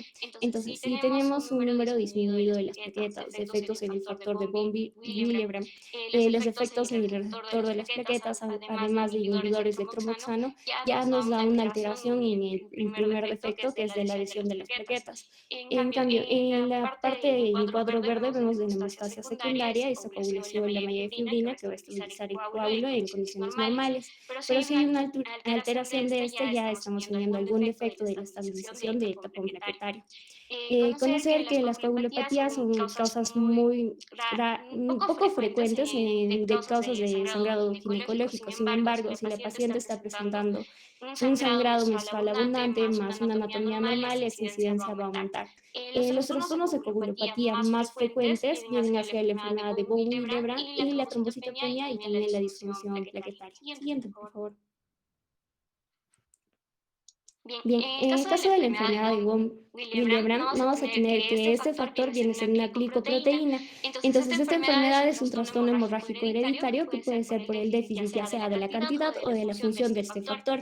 En el cuadro a la derecha, el primer cuadro, vemos el cuadro rojo, que son el tipo 1 y el tipo 2, que estos son de herencia autosómica dominante, mientras que el cuadro de tipo 3 que indica, esta es una herencia autosómica recesiva. Lo que indica de la descripción de la deficiencia, vemos que la de tipo 1 es un déficit cuantitativo parcial, mientras que la de tipo 2 es un déficit cualitativo. Y ya la de tipo 3 es una cuantitativa, pero casi completa. Es por ello que la propensión al sangrado es mucho más alta.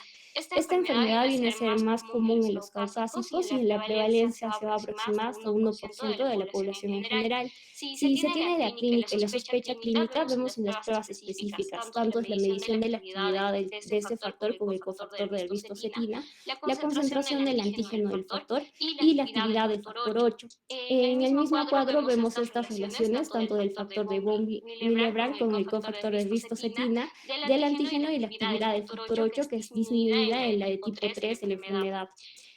También recordar que este factor de von Willebrand y con la del factor 8 están disminuidas durante la menstruación, pero sin embargo en las pacientes que utilizan anticonceptivos orales combinados está relativamente un poco más. Para el manejo se tiene que evitar tanto la aspirina y los AINES, pero si no hay respuesta al tratamiento se puede utilizar la desmopresina preguntando con un hematólogo de 0,3 microgramos por kilogramo, viendo venosa durante 15 a 30 minutos. Si la paciente presenta sangrado menstrual abundante, que sea crónico y ya no desea además la fecundación, se puede considerar una intervención quirúrgica como la ablación endometrial o la histerectomía, que sí es curativa. Siguiente, por favor. Bien, aquí tenemos un algoritmo de tratamiento del sangrado menstrual abundante. Vemos que las pacientes se tienen que hacer una buena historia clínica y una exploración. Esto lo mencionaban como las patologías orgánicas o la patología no orgánica, que ahora es patología estructural y no estructural. Esto va a depender si la paciente tiene un deseo gestacional o si tiene un rechazo a las hormonas.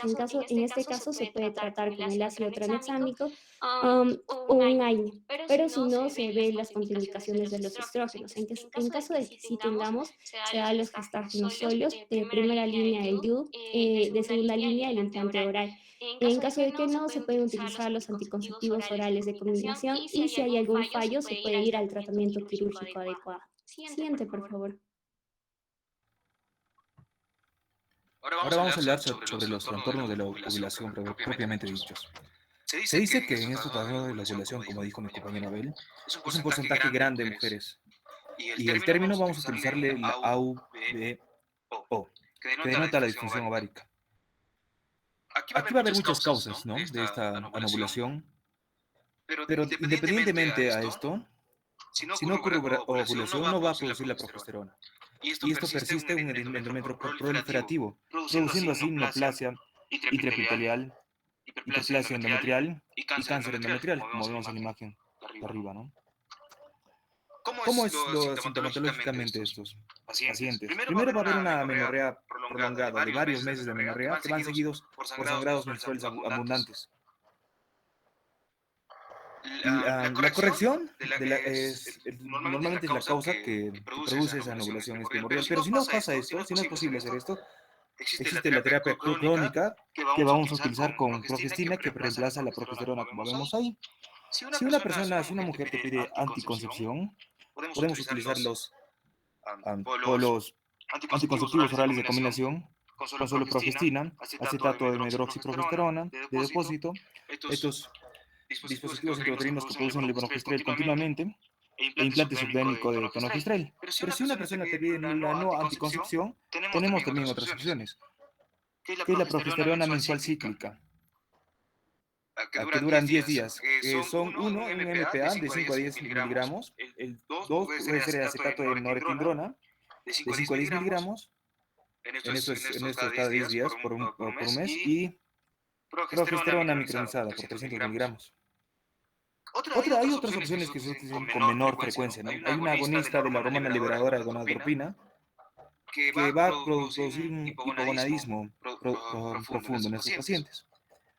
Pero esta amenorrea que va a ser inducida va a ser una ventaja que permite a las mujeres con anemia grave presentar un poquito más de que reconstruya su volumen eritrocitario.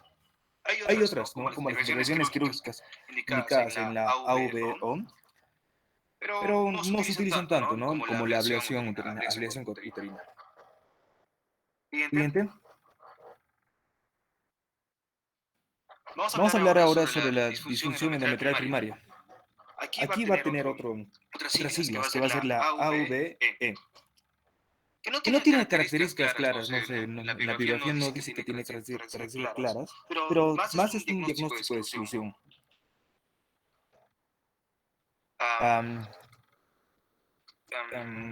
Normalmente los mecanismos que explican, o los mecanismos sugeridos, son disregulación de la hemostasis endometrial local o deficiencias de la reparación del endometrio.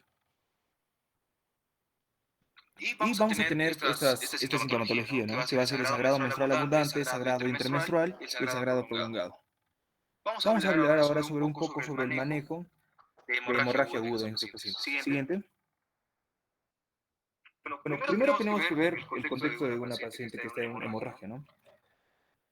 Va a reanimación con líquidos, va a necesitar reanimación con líquidos, hemotransfusión.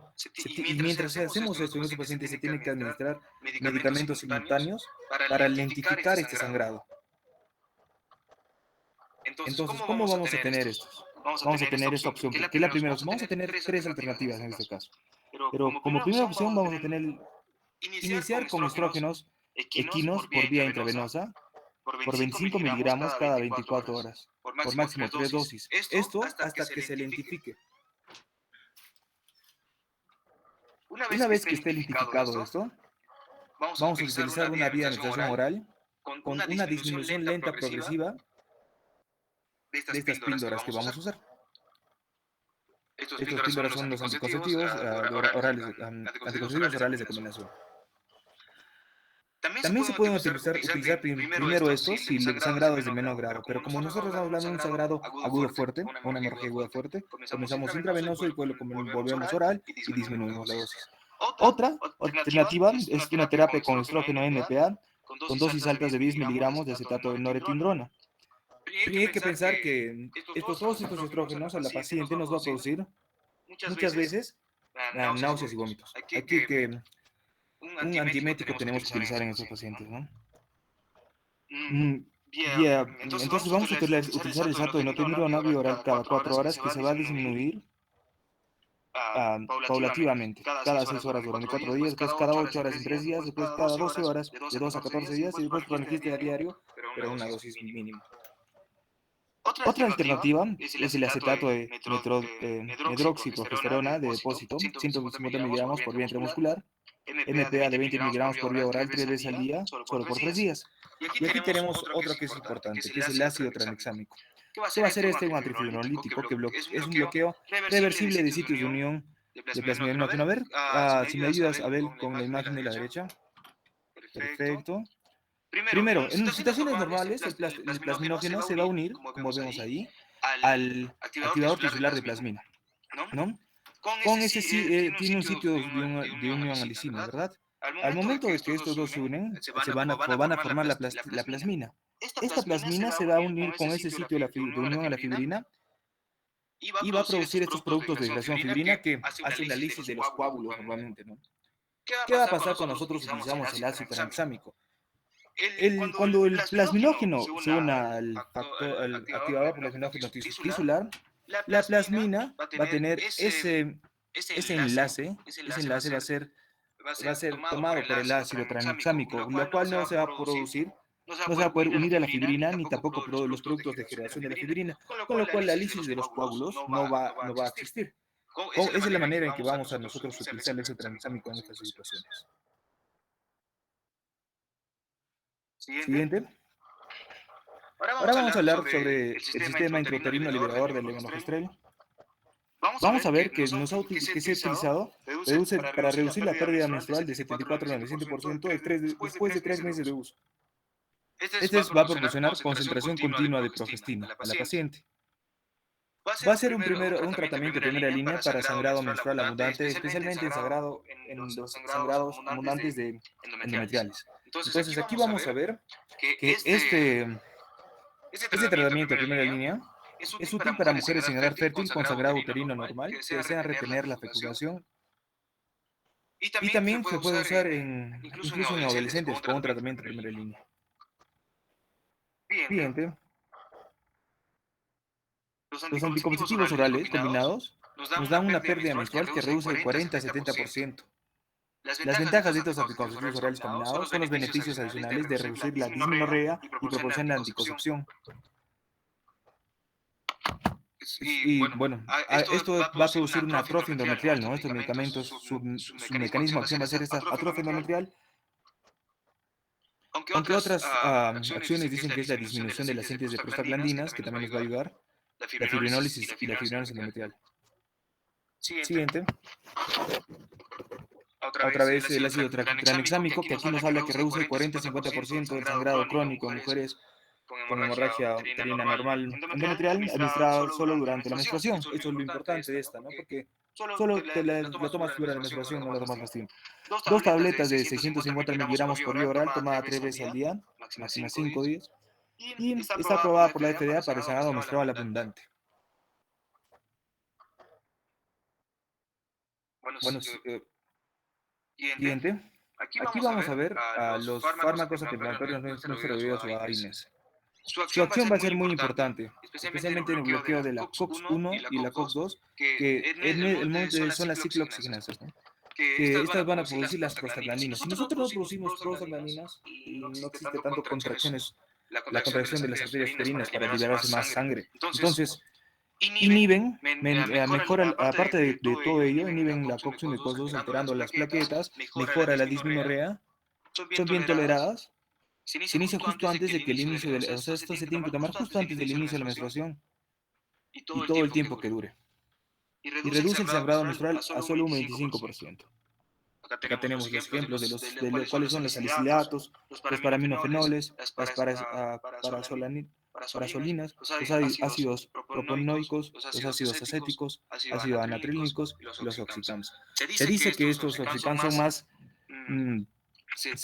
tiene más relación con la COX-2 y supuestamente en estudios trataron de ver que si estos eran más efectivos para este tipo de hemorragias en las mujeres, pero no, comparándolo con naproxeno y ibuprofeno, que son los más clásicos, se dio que era muy parecido a los beneficios con los oxicams. Siguiente. Bueno, lo que tenemos que pensar ahora también es que tenemos que usar otros fármacos, ¿no? Que las mujeres con sangrado presentan anemia, y podemos corregirlo con hierro elemental de 150, como esto que vemos aquí, de 150 miligramos a 200 miligramos, y sulfato ferroso de 325 miligramos, pero que tenga 625 miligramos de hierro elemental 3 veces al día, como vemos en la imagen. Siguiente. Ahora vamos a hablar un poco sobre los procedimientos uterinos que se va a llevar a cabo. Primero, dilatación y legrado. Cuando el sangrado menstrual es agudo, grave, con resistencia a estrógenos en dosis altas, lo que tenemos que empezar es, una vez pensar, en eliminar el sangrado de manera más rápida. Entonces hacemos dilatación y legrado y histerectomía también.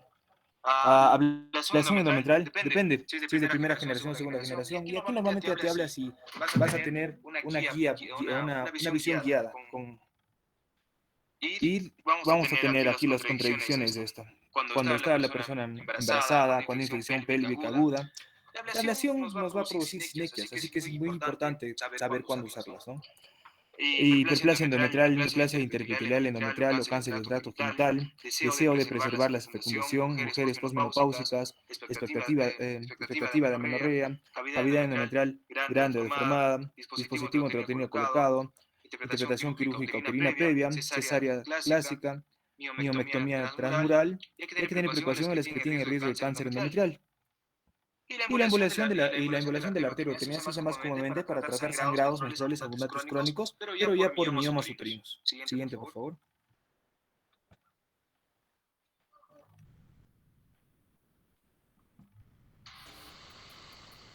Y para terminar, tenemos un caso clínico En este caso es un paciente con de 43 años. El motivo de consulta es un sangrado menstrual abundante con coágulos más una disminución. En los otros de afiliación tenemos que una paciente femenina de 43 años de edad, nacida en Ecuador, sección superior, es industrial, soltera, grupo sanguíneo RH no es positivo, historia de transfusiones previas no refiere y sin alertas conocidas. En el tema patológico no tiene ninguno, quirúrgicos, hay una miotomía, aproximadamente hace 8 años, de los miomas. El antecedente familiar, una abuela materna con leucemia y tía materna con cáncer. En los antecedentes obstétricos tenemos que su menarquía ha sido a los 14 años, la fecha de última menstruación fue el 10 de noviembre de 2006. Este caso está publicado en 2017, más o menos que es más o menos las fechas posteriores a esto. Ciclos menstruales regulares cada 30 días, con 8 días de duración, flujo abundante, presencia de coágulos. Necesito utilizar alrededor de 4 toallas nocturnas diarias. Tiene una dismenorrea moderada a intensa en algunos momentos. Último papel Nicolau hace 2 años, antes del ingreso, con resultado normal.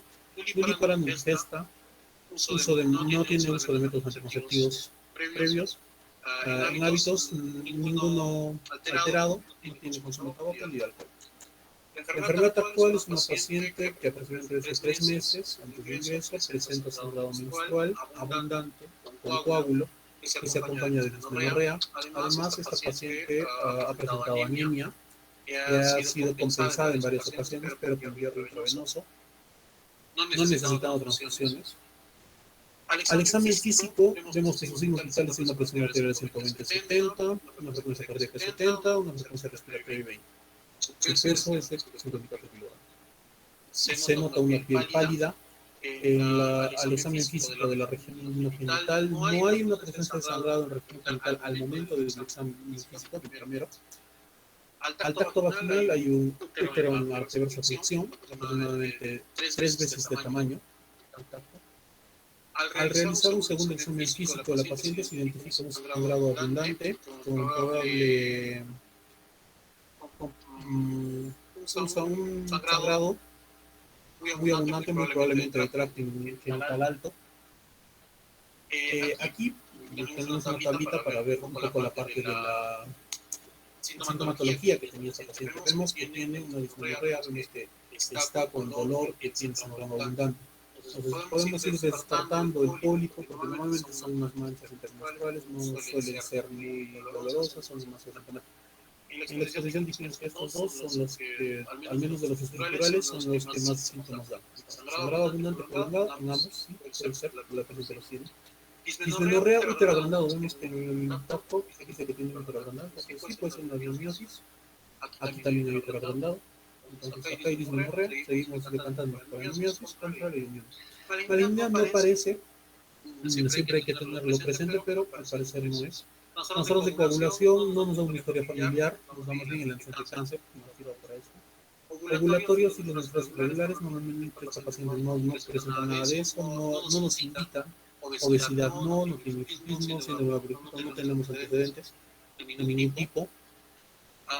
No tenemos antecedentes de ideas, también se aleja. Endometrial ya dijimos que este es tanto un compañero de serio como yo, dijimos que este es de descarte, así que lo dejo al final. Así que habría que siempre al final. El iatrogénico vemos que no, que esa paciente no presenta, en un inicio vemos que no presenta problemas con los anticonceptivos orales, pero hay algo que hay que tener en cuenta, que sí ha tenido una cirugía previa, aunque son de 8 años, es un poco largo para que sea esto, pero sí puede ser más que todo por una cicatriz que esto podría tirar más hacia el endometrial. Entonces, lo más probable es una adenomiosis, un endomioma, cualquiera de esos dos, con la parte estructural. En los estructurales siempre descartar el endometrial estructural. Los laboratorios de esta paciente, que se le ha asociado, hemoglobina 11.9, aunque está dentro del rango, según la propia literatura de la FIGO, menos de 12 de hemoglobina, estos niveles más obviamente, en Ecuador se podría ver esa parte también. Menos de 12 ya se considera como un probable riesgo de una hemorragia uterina normal. El hematocrit index 4, Vemos que todo lo demás está dentro de los rangos y parámetros normales. Se le ha hecho, como ya indicaba, que hay que hacerle siempre la beta HCP, retoriónica, negativo, medio en brazo. Todo lo demás está dentro de los rangos establecidos, en el rango normal. Vemos que el perfil de coagulación también no hay una alteración dentro del rango. Entonces también ya podemos ir descartando completamente la parte de coagulación. Ahora, la ecografía transvaginal, el útero en anteversión, que es lo que habían palpado también, agrandado, lobulado, con un diámetro lateral de 15, transversal de 15, anteroposterior de 8.6, paredes engrosadas y brotes. Se observan miomas, ya teníamos aquí una probable opción de leiomioma, vemos otro agrandado, con mucha discreta, se correlaciona con la clínica. Totalmente intramurales, algunos de más de 10 centímetros en la pared lateral izquierda, con una degeneración grasa. También tenemos en la pared lateral derecha y en la pared posterior del mismo cuerpo uterino. Estos miomas se desplazan y comprimen el endometrio, ya están correlacionados a la parte endometrial. En este caso el endometrio es de difícil valoración, se le nota casi 8 milímetros, 7.8 milímetros de espesor. El cervix es normal, canal endocervical uniforme, escasos quistes mucoides. El ovario derecho de forma y tamaño normal, el ovario izquierdo de forma y tamaño normal. Relacionamos que el ovulatorio no era. El tratamiento que se le hizo a esta paciente es histerectomía. ¿Por qué? A esta paciente se le pudo dar otro tratamiento, sí. Pero ¿por qué se prefiere histerectomía? Porque esa paciente hemos visto que ha tenido una resección de miomas previos. Es decir, estos miomas han ido evolucionando en el tiempo. Es decir, el mioma, vemos que aquí, ha tenido unos 8 años. Cuando lo que la literatura es cuando los miomas son recidivantes, vuelven a sangrar y son perjudiciales para la mujer, y la mujer está de acuerdo o ya ha tenido los hijos que quería tener, o simplemente no quiere tener hijos, como el caso de esta paciente, que al poner por los años se le explica que ya tener hijos incluso es un factor de riesgo ya para los propios hijos y para ella. Ella decide no tener, entonces la opción más certera que se le hizo fue la histerectomía, fue la mejor opción para el médico de turno. Entonces, aquí se ve la histerectomía, hay un útero agrandado, aproximadamente 5 veces el tamaño, vemos que es un útero bastante grande. Tenemos aquí están los miomas subserosos, obviamente, vimos que los miomas tenemos los subserosos, los intramusculares y los submucosos. Entonces, estos serosos o subserosos están justamente macroscópicamente se ven. Está ya como confirma el diagnóstico. Se detecta un útero fibroso aumentado en 5X, 5 veces tamaño, adherencias hacia la pared y hacia el epiplón, un sangrado de 6 cc durante la cirugía y una orina clara fosfólica. Exitosas y mucha complicación. Hay histopatología que esto siempre se debe hacer, siempre se debe mandar, porque la parte macroscópica nos ayuda, pero la diferenciación, como mencionamos, entre pólipos, entre los leiomas y entre los adenomas, sobre todo es un poco complicado. Entonces, la histopatología siempre nos ayuda, y también hay que descartar la parte de malignidad. El útero se encuentra deformado, con un peso de casi 3 kilos, medidas de 17 por 10 por 11, cerca de 4 por 2,5, cubierto por una cosa cervical blanquecina. El orificio cervical externo transversal de 0.4 centímetros. Al corte canal endocervical se ve que se comunica con la cavidad uterina, desplazada lateralmente, obviamente por la cantidad de miomas, cubierta por endometrio. Se ven las formaciones nodulares, se ven estas formaciones, en total se ven 18 formaciones nodulares arremolinadas, bien delimitadas. El cervix, el escamoso apantóxico, el estroma con leve infiltrado inflamatorio, el endometrio nódulo, el endometrio tiene glándulas endometriales tubulares, sin atipia, obviamente. Los nódulos endometrio constituido por una proliferación concéntrica de fibras musculares. El diagnóstico final de esta paciente, obviamente, es lo que vamos a ver ahorita. Es un sangrado uterino normal, con una cervicitis crónica leve, endometrio proliferativo y leiomas convencionales en el endometrio. Teníamos esta tablita que nos decía, ¿tenía pólipos? No, se descartaron. Adenomia, tampoco. Leiomioma, sí, en este caso está comprobado. Después, malignidad, vemos que en el informe patológico nos dice que no. Ahora, coagulopatías, vemos desde el inicio que no tenía ninguna alteración en el perfil de coagulación.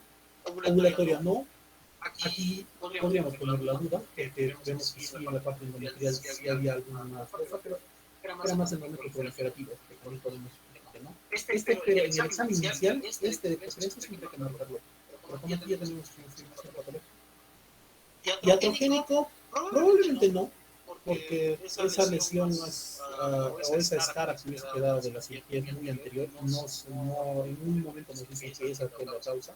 Las no específicas no, porque al final tenemos como diagnóstico final el eliminó. Entonces, en esta paciente podemos diagnosticar, podemos decir que ha sido un out, una hemorragia uterina normal, con la nomenclatura antigua del FIGO, bueno, no con la antigua del 2018, que podríamos estar hablando de el. Ahora, si vemos cuál es, tiene varios. Tiene el subacoso, tiene el seroso, pero lo que hemos observado aquí es principalmente el seroso. Y en cuanto a lo demás, la paciente se recupera de forma natural, su evolución es completa, ya no presenta sangrado después de la histerectomía como lo fue obvio, y se le da de alta a la semana del servicio. Muchas gracias.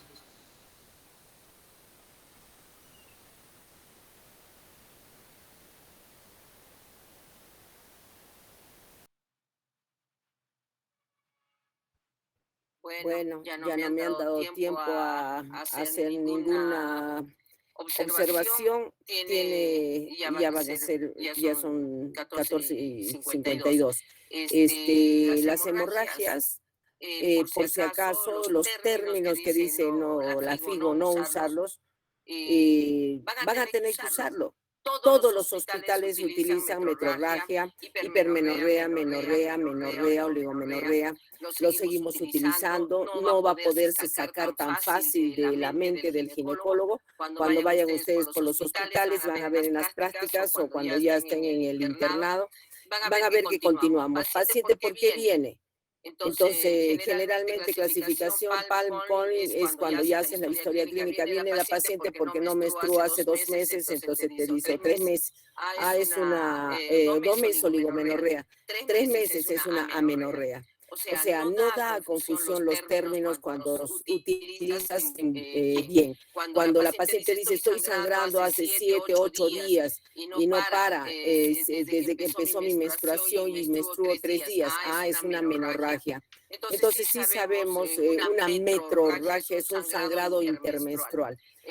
Lo seguimos utilizando y lo van a tener que seguir utilizando pese a las sugerencias de la FIGO. Yo en los congresos, en las reuniones que tengo de la Sociedad Peruana de Ginecobstetricia, seguimos utilizando los términos, ¿ya? O sea, no tengan en cuenta siempre la clasificación porque lo van a utilizar todavía una buena cantidad de años hasta que definitivamente pueda determinarse que ya no se utilice.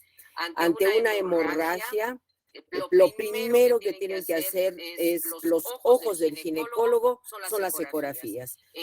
A veces no podemos poner ni un espéculo porque la paciente no ha tenido vida sexual. Y son niñas, 12, 13, 14 años, 11 años que tienen sangrados importantes que vienen a la emergencia. Hay que hacerles una ecografía pélvica para ver qué tiene la paciente dentro del útero, porque son los ojos del ginecólogo, como les dije. En toda mujer en edad reproductiva, la primera causa de hemorragia, por supuesto, va a ser descartar un aborto incompleto o una amenaza de aborto. Siempre en edad reproductiva, ¿ya? Dice la paciente, no he tenido vida sexual, ya hemos hasta el cansancio y vemos un embarazo. Entonces, no viene del aire, ¿no? Virgen María existe una sola vez en la vida. Entonces, tenemos que hacer una ecografía, pedir los análisis de laboratorio, hemoglobinas de menos de 12, en Cusco hay que hacer el factor de corrección de la altura. 11.9 ya es una anemia para nosotros. Nosotros tenemos hemoglobinas de 15, no como en la costa. En la costa 11.9, yo me acuerdo cuando estaba trabajando en Lima no teníamos casi ningún problema. Acá 11 no nos permiten hacer unas cirugías. La paciente tiene que tener de 12 para arriba, hay que ponerles el factor de corrección de la hemoglobina para la altura que es 3, ¿ya? Bien, ya no alcanza más el tiempo para comentar. Está bien el caso, es que son muchos de ustedes, pero lamentablemente no hay cómo reducirlos. 2, 4, 6 alumnos para cada seminario es una barbaridad. Me cuesta hacer las calificaciones porque no tengo tiempo para preguntarles a cada uno de qué opinan. Bien, entonces voy a parar la grabación. Ya saben que las grabaciones de la clase se la piden a la delegada, ¿ya?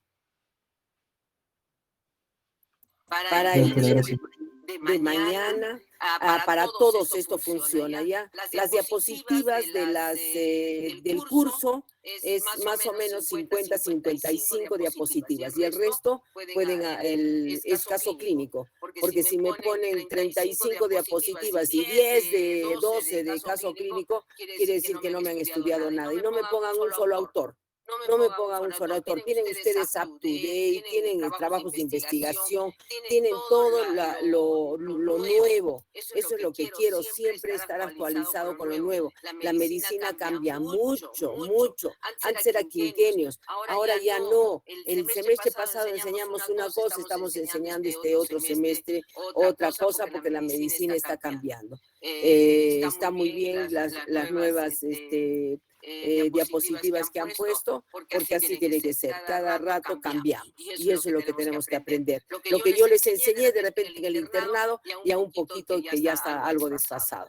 Pero la base no la van a perder. La base que nosotros les enseñamos en gínico, el tacto en un útero no va a cambiar por el tacto de un útero, el espéculo en un útero no va a cambiar en el cuello uterino el examen al espéculo. La teoría de manejo sí van a cambiar.